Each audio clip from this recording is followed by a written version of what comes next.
Practice set 3.2. Problem 1.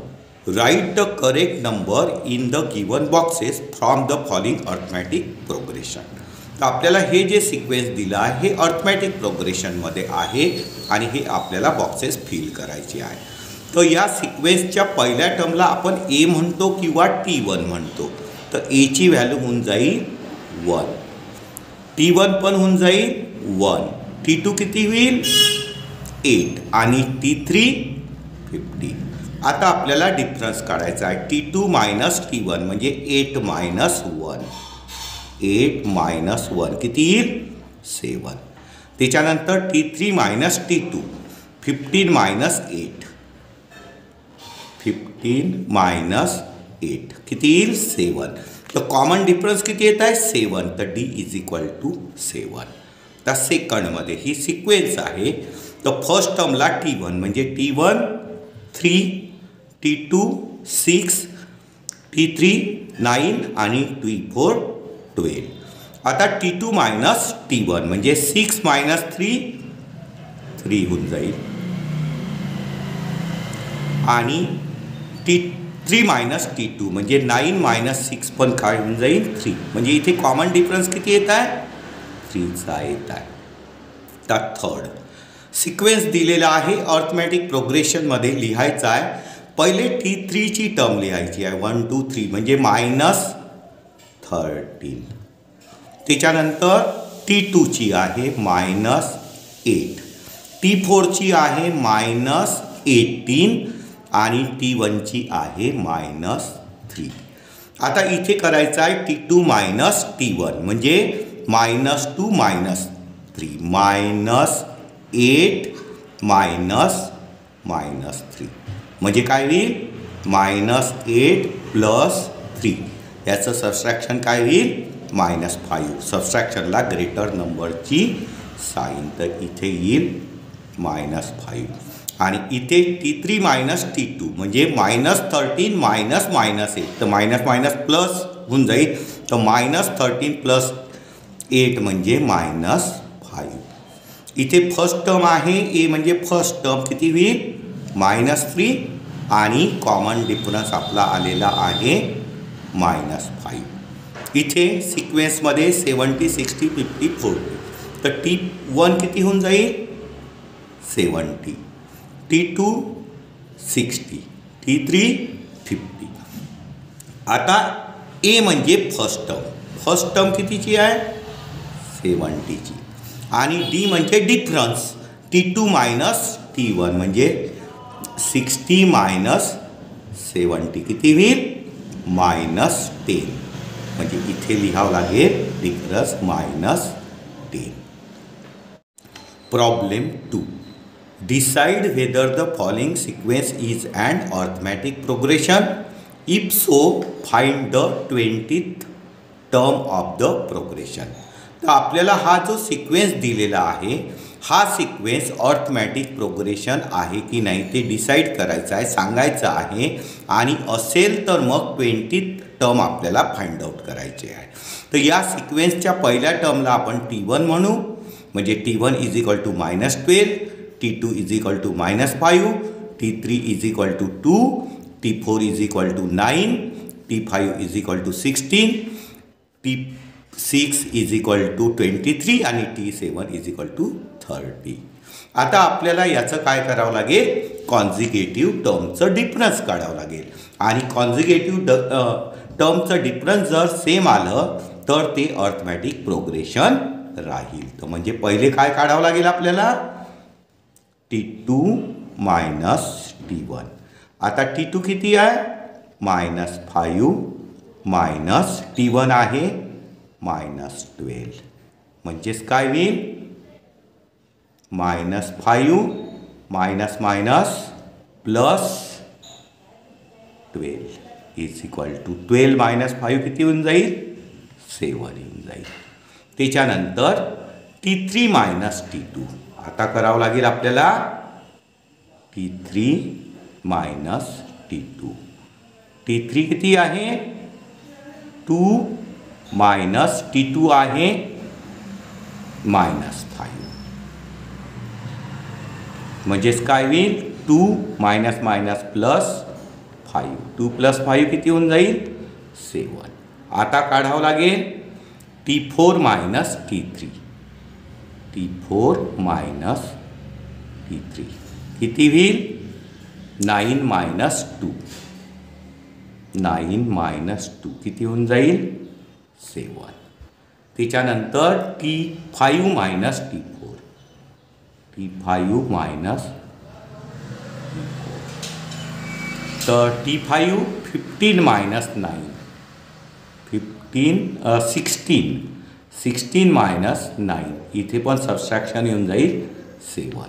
मग T6 minus T5, T6 minus T5 म्हणजेच 23 minus 16, 23 minus 16 इथे पण येऊन जाईल सबस्ट्रॅक्शन 7. मग T7 मायनस T6 म्हणजे काय होईल 30 मायनस 23 इथे पण डिफरन्स येईल 7. आता इथे बघा डिफरन्स कसा आलेला आहे इक्वल, डिफरन्स इज इक्वल म्हणजे सेम. किती आला आहे 7 म्हणजे D is equal to 7. Difference 7 आहे म्हणून it is arithmetic, it is arithmetic progression. आता हे अर्थमॅटिक प्रोग्रेशन आहे आणि याची आपल्याला कोणती टर्म काढायची आहे 20th टर्म 20. तर त्याच्यासाठी आपल्याला काय करावं लागेल फर्स्ट टर्म म्हणजे ए, तर एची व्हॅल्यू होऊन जाईल आपल्यासाठी 12. डिफरन्स कितीचा आला आहे कॉन्झिक्युटिव्ह टर्मचा 7चा, तर डीची व्हॅल्यू होऊन जाईल 7. आणि आपल्याला कोणती 20 टर्म काढायची आहे, तर यांची व्हॅल्यू आपली 20 होऊन जाईल. आणि कोणता फॉर्म्युला वापरावा लागेल लास्ट टर्मचा, लास्ट टर्मचा फॉर्म्युला म्हणजे TNचा, आणि तो काय आहे TN is equal to A plus N minus 1 T.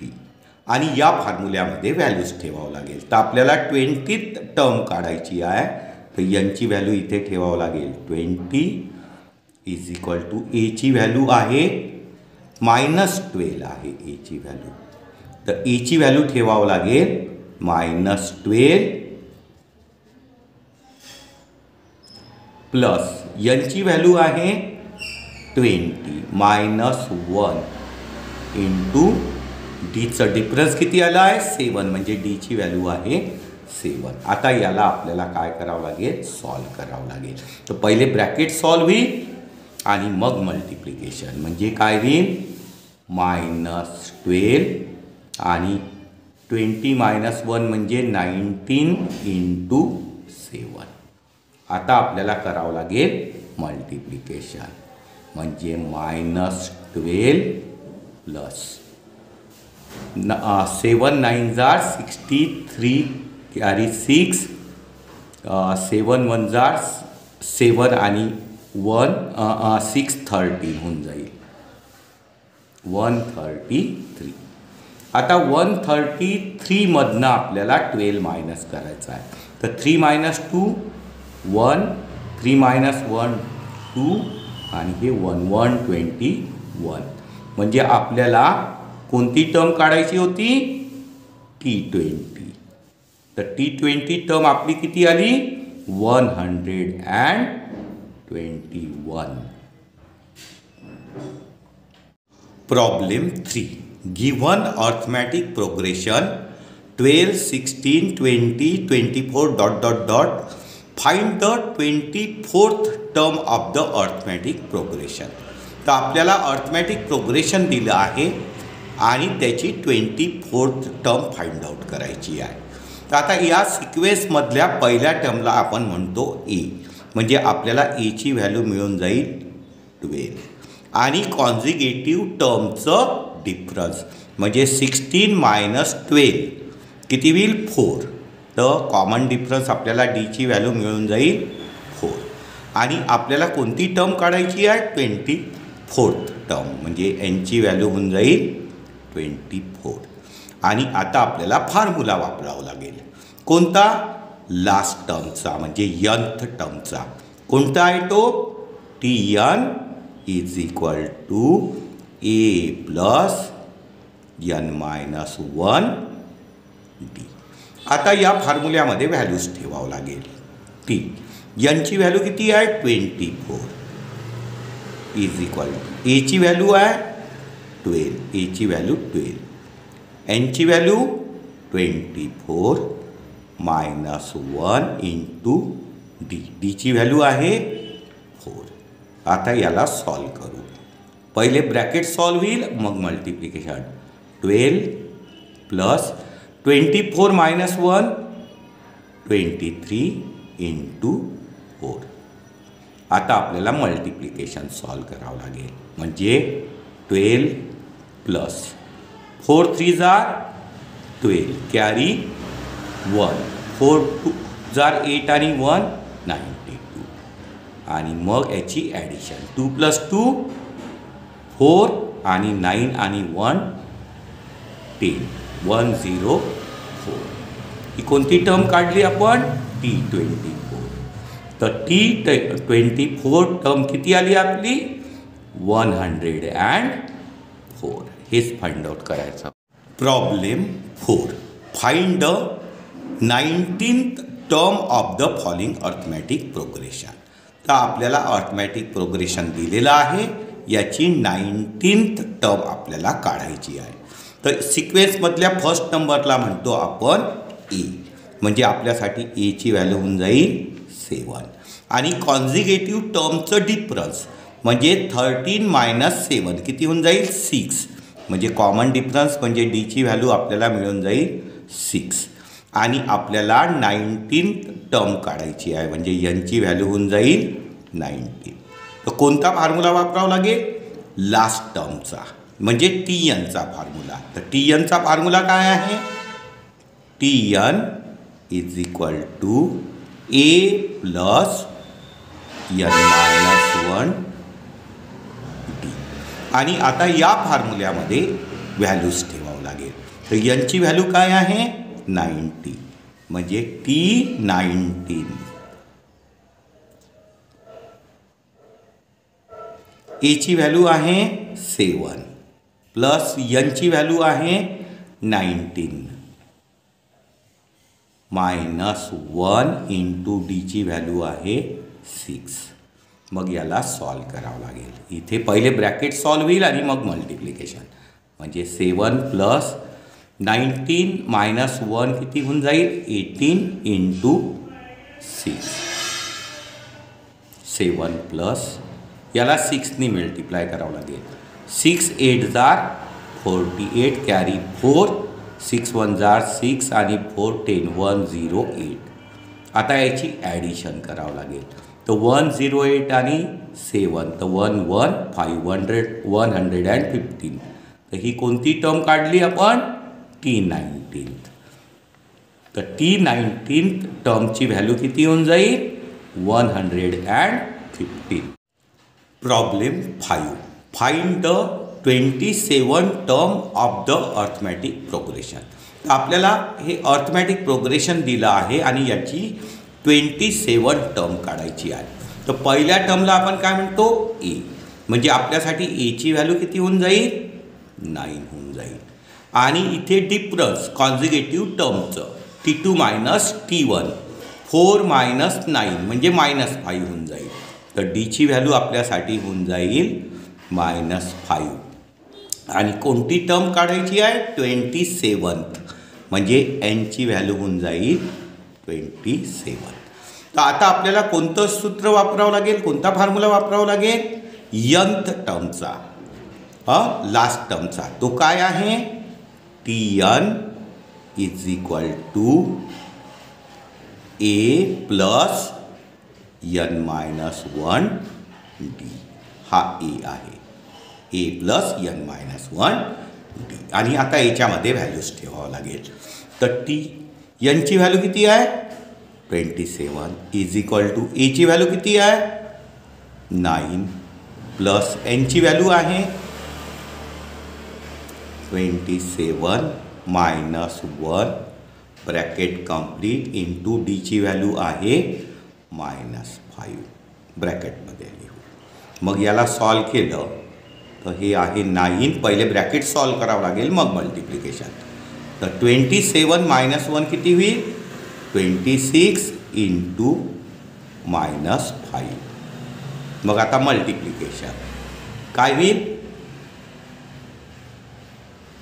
9 plus minus minus 6 5 are 30 carry 3 5 2 are 10 130 याचं मल्टिप्लिकेशन येईल 130। आता याचं काय करायचं आहे सबस्ट्रॅक्शन। तर 130 मायनस 9 किती होऊन जाईल 121 होईल जाईल आणि सबस्ट्रॅक्शनला ग्रेटर नंबरची साईन असते तर -121। तर ती 27 टर्म आपल्याला कितीची मिळेल -121।